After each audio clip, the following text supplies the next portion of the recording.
हरे कृष्णा।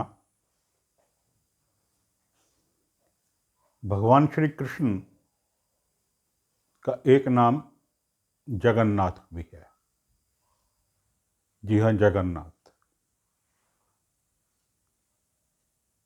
भगवान जगन्नाथ के रूप में जब विराजमान होते हैं तो अकेले विराजमान नहीं होते। सबसे पहले भगवान के बड़े भाई बलराम जी होते हैं, बलदेव।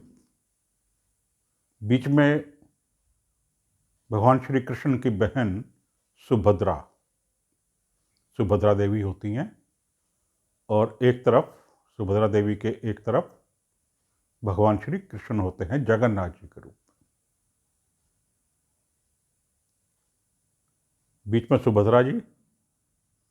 सुभद्रा जी के लेफ्ट हैंड की तरफ जगन्नाथ भगवान और राइट हैंड की तरफ बलराम जी।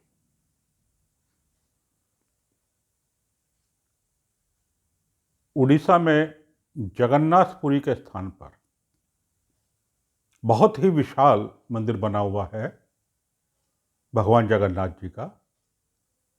बड़ा विशाल मंदिर है, बड़ा ही सुंदर मंदिर है। मंदिर की छटा देखते ही बनती है। उस मंदिर में बहुत सी विशेषताएं हैं। मंदिर के ऊपर जो पताका लगी है वो हमेशा हवा की विपरीत दिशा में चलती है।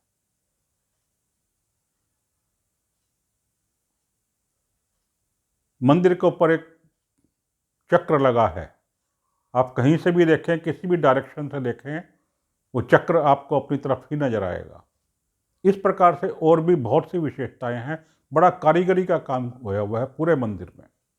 यदि कहीं मौका लगे उड़ीसा जाएं तो भगवान जगन्नाथ के दर्शन जरूर करके आएं। बहुत सुंदर मंदिर है।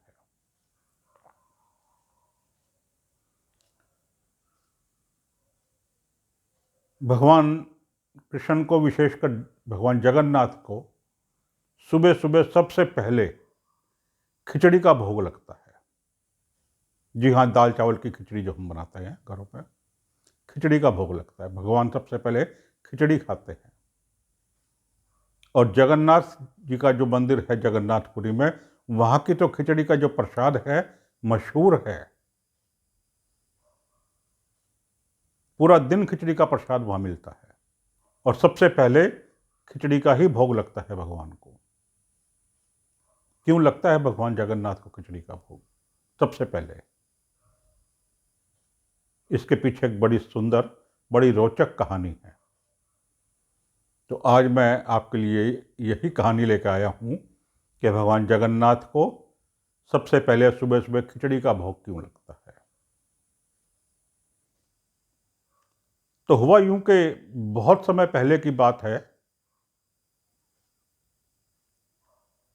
महाराष्ट्र से एक बार कुछ भक्तों की टोली भगवान जगन्नाथ के दर्शन के लिए जगन्नाथपुरी आई थी, उड़ीसा में। वहां आकर के सबने बड़े भक्ति भाव से, प्रेम भाव से भगवान के दर्शन किए।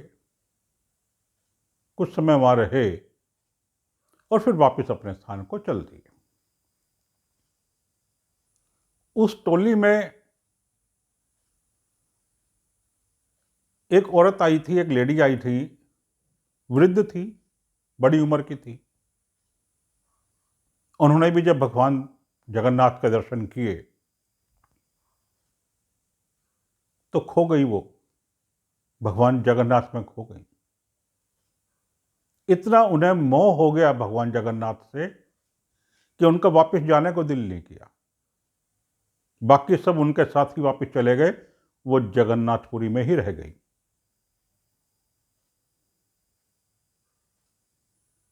वहीं अपनी एक कुटिया बना ली और जगन्नाथपुरी में ही रहने लगी। उनके मन में भगवान जगन्नाथ के लिए वात्सल्य भाव उत्पन्न हो गया। वात्सल्य भाव, माता का भाव, भगवान जगन्नाथ को वो अपना बच्चा समझने लगी कि छोटा सा बच्चा है। उन्होंने जब देखा कि सुबह सुबह मंगल आरती के लिए पुजारी लोग भगवान को जगा देते हैं, उनको मन में बड़ा दुख हुआ कि देखो मेरा छोटा सा बच्चा है, उसे सुबह सुबह जगा देते हैं मंगल आरती के लिए, ना उसे कुछ खाने को देते ना कुछ सुबह सुबह, तो उसको तो बहुत भूख लगी होती होगी, रात भर का भूखा होता है, तो मेरा बच्चा बहुत भूखा होता होगा, तो मैं इसके लिए सुबह सुबह ही खिचड़ी बना के खिलाया करूंगी, क्योंकि इतनी सुबह और तो कुछ बनाना इतना आसान नहीं रहेगा, खिचड़ी जल्दी जल्दी बन जाएगी। और फिर खिचड़ी बनाते समय कुछ ज़्यादा सामान की भी आवश्यकता नहीं होती है, खाली दाल चाहिए, चावल चाहिए, कुछ भी चाहिए। वैसे भी वो कोई अमीर नहीं थी,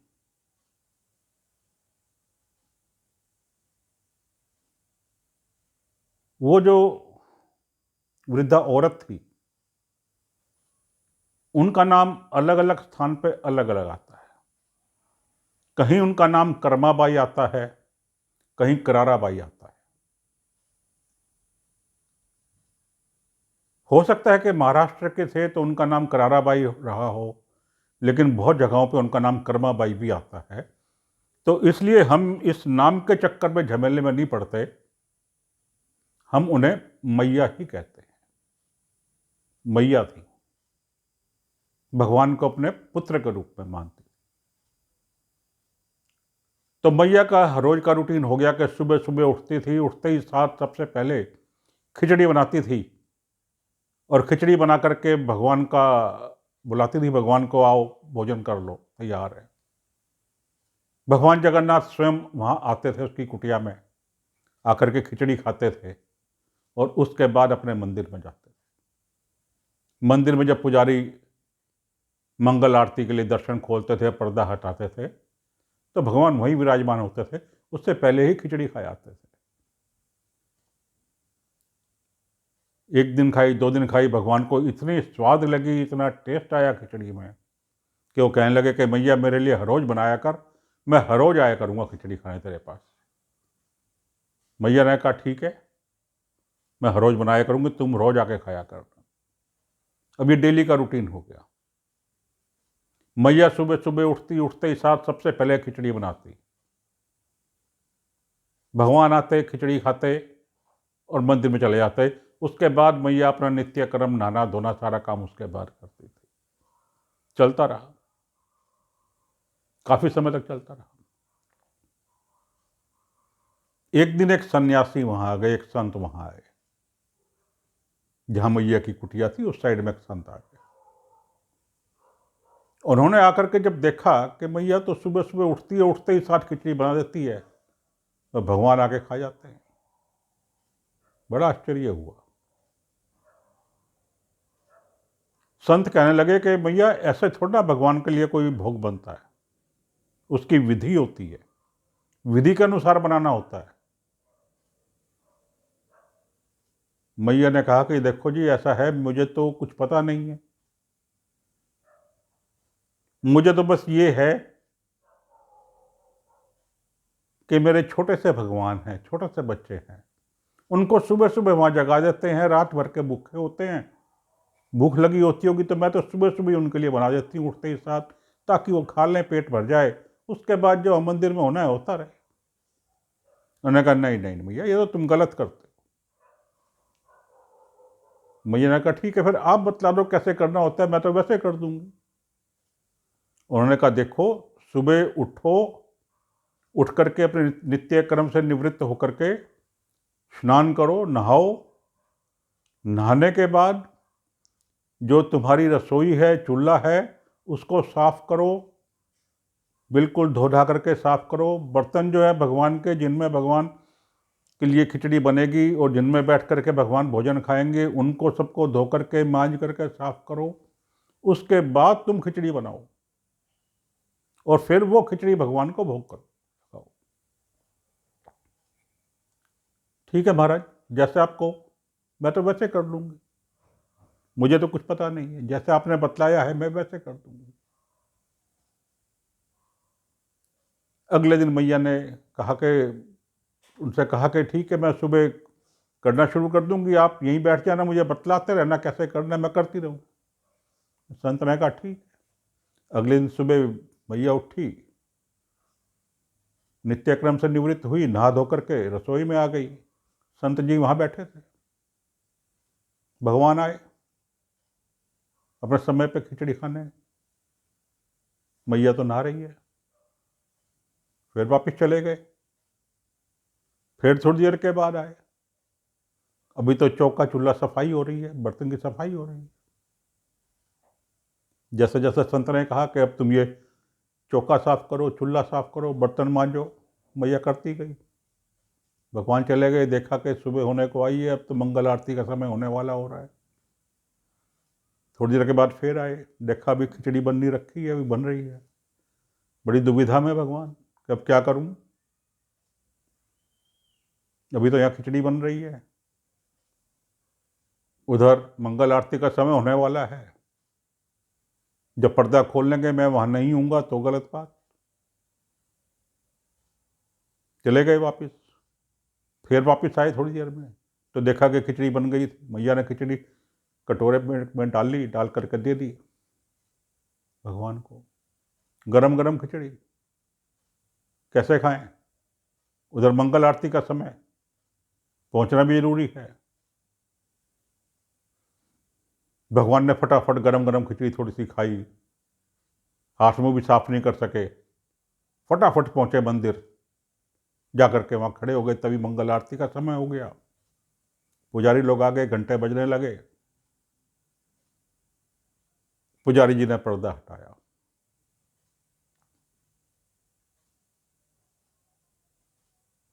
पुजारी जी ने पर्दा हटाया, भगवान वहां सामने खड़े थे।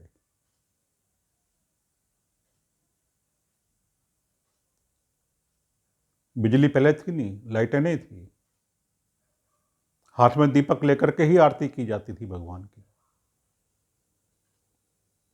पुजारी ने दीपक से आरती करनी शुरू की। जब दीपक भगवान के मुंह के पास आया तो देखा मुंह पे खिचड़ी लगी है। हाथों के पास आया, देखा हाथ पे खिचड़ी लगी है। चौंक पड़े। मुंह पर हाथ पर खिचड़ी लगी देख करके पुजारी जी चौंक पड़े। ऐसे कैसे, सुबह सुबह खिचड़ी कैसे? पूछा भगवान से, भगवान ये क्या है? मैंने तो पर्दा अभी खोला है मंगल आरती के लिए, और सुबह सुबह ही आपके मुंह पे भी, हाथ पे भी खिचड़ी लगी हुई है। आज ऐसे कैसे? ये क्या चमत्कार है?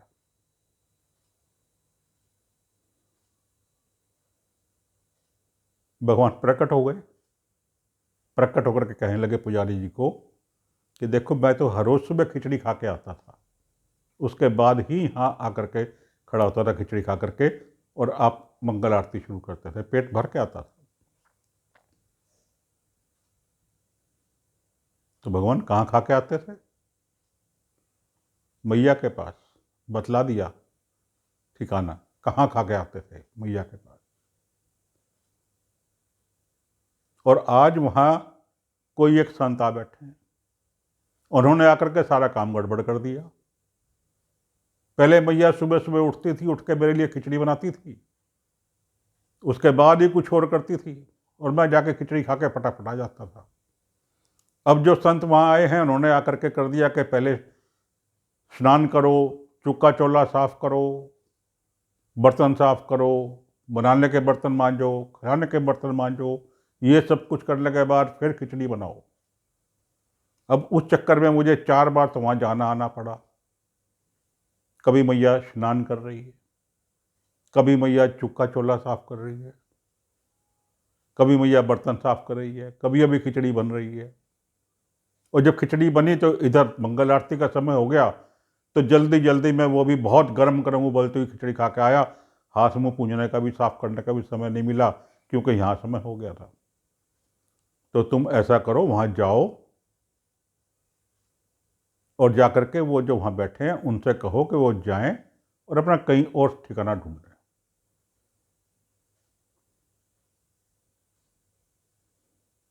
पुजारी जी बड़े अचंभे में, ये क्या हुआ? खैर, भगवान का आदेश था। ढूंढते ढांढते पहुंचे पुजारी जी वहां, जाकर के देखा वो संत वहां बैठे। जाकर के पुजारी जी ने संत को प्रणाम किया और उनसे कहा कि भगवान का आदेश है कि आप जाइए, ये जैसे करती हैं ना करने दीजिए, कोई आवश्यकता नहीं आपको करने की। भगवान अपना आप भोजन ग्रहण कर लेंगे। उनको संत को बड़ा आश्चर्य हुआ कि मैंने पूरी जिंदगी लगा दी भगवान की पूजा करते करते, हर प्रकार की पवित्रता शुद्धता सब कुछ करते करते, और भगवान ने ये संदेशा भिजवाया है, वो भी मंदिर के मुख्य पुजारी जी द्वारा। कोई ना कोई चक्कर जरूर है, मुझे देखना चाहिए। खैर चले गए वहां।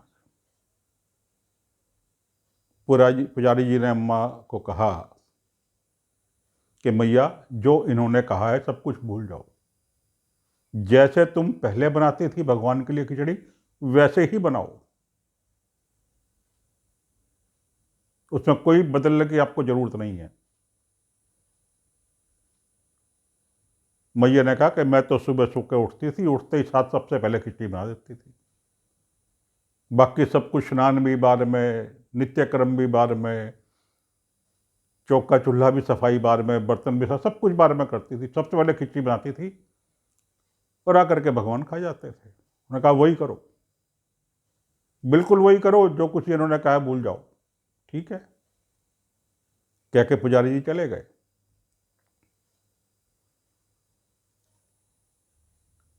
अगले दिन मैया ने फिर वही किया। उधर जो संत जी आए थे परेशान दिन भर, ऐसे कैसे, बिना शुद्धता के बिना पवित्रता के इनका प्रसाद कैसे ग्रहण करते हैं, इनका भोग कैसे ग्रहण करते हैं, देखो मैं तो। अब उस ऊहापोह में सारी रात जागते रहे, नींद ना आए, ऐसे कैसे। अगले दिन सुबह सुबह उठ करके गए और जाकर के वहां झोपड़ी के पास छुप के खड़े हो गए। एक छेद था, उससे अंदर देखना शुरू कर दिया। मैया उठी, उठते ही साथ सबसे पहले खिचड़ी बननी रख दी। खिचड़ी बनकर तैयार हुई तभी भगवान आ गए, आकर के बैठ करके भोजन करने लगे, खिचड़ी खाने लगे। खिचड़ी खा करके चले गए। आकर के संत मैया के चरणों में पड़ गए। मैया के चरणों में पड़ गए कि मैया, असली भक्ति तो तुम्हारी भक्ति है। आज तुम्हारी भक्ति के कारण मुझे भी भगवान के दर्शन हो गए, साक्षात दर्शन हो गए तुम्हारी भक्ति के कारण।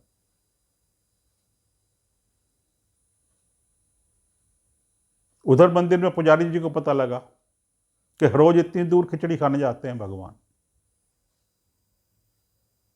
मैया को मंदिर में बुला लिया। मंदिर में बुला करके एक बड़ा उत्तम स्थान मैया को रहने को दिया और कहा कि मैया, अब से आप यहीं पर ही खिचड़ी बनाया करो, ताकि भगवान को, इतने छोटे से बच्चे को इतनी दूर ना जाना पड़े, यहीं की यहीं खा लें। मैया बहुत खुश हुई कि ठीक है, मेरे बच्चे को इतनी दूर नहीं आना पड़ेगा। मैया वहीं मंदिर में रहने लगी। हर रोज सुबह वैसे ही खिचड़ी बनाती थी, सुबह सुबह उठते ही भगवान भोग लगाते थे प्यार से आकर के, बड़े प्रेम से। जब तक मैया रही खिचड़ी बनाती रही, भगवान को खिलाती रही। मृत्यु सबके लिए बलवान है, सबके लिए शाश्वत सत्य है। एक दिन मैया चली गई, अपना ये शरीर छोड़ करके, अपना चोला छोड़ करके चली गई, ब्रह्म धाम को चली गई। पुजारी जी ने मंदिर में नियम बना दिया उसके बाद से कि सुबह सुबह ही खिचड़ी का भोग बनेगा और भगवान को खिचड़ी का भोग लगेगा। तब से लेकर के आज तक जगन्नाथ मंदिर में, भगवान जगन्नाथ जी के मंदिर में, जगन्नाथपुरी में विशेषकर, और सभी जगह जगन्नाथ मंदिरों में सुबह सुबह भगवान के लिए खिचड़ी का भोग बनता है। भगवान को खिचड़ी का भोग खिलाया जाता है। और आप यकीन करना, भगवान जगन्नाथ जी के मंदिर में जो जगन्नाथपुरी में जो खिचड़ी का प्रसाद मिलता है, एक अपने आप में यूनिक प्रसाद है। वैसी खिचड़ी आपको हर जगह नहीं मिलेगी। उसका स्वाद ही अलग है। क्यों? क्योंकि वहां भगवान का वो प्रिय भोग है, भगवान का भोग लगा हुआ होता है। तो ये थी कहानी इसके पीछे कि भगवान जगन्नाथ को खिचड़ी का भोग क्यों लगता है सुबह सुबह। भगवत गीता के 9वें अध्याय में मैंने पहले भी कई बार सुनाया है, पत्रम पुष्पम फलम तोयम। भगवान को कोई आडंबर नहीं चाहिए, सिर्फ भाव चाहिए, प्रेम चाहिए। प्रेम से, भाव से हम जो भी अर्पण करेंगे भगवान स्वीकार करते हैं, खुले दिल से स्वीकार करते हैं। इसमें कोई शंका नहीं है। उम्मीद है आपको आज की कहानी पसंद आई होगी। कृपया लाइक का बटन अवश्य दबाएं। यदि चैनल को सब्सक्राइब नहीं किया है तो कृपया जरूर सब्सक्राइब करें। अपने मित्रों संबंधियों को भी फॉरवर्ड करें ताकि वे भी इन कहानियों का आनंद ले सकें। हरे कृष्णा।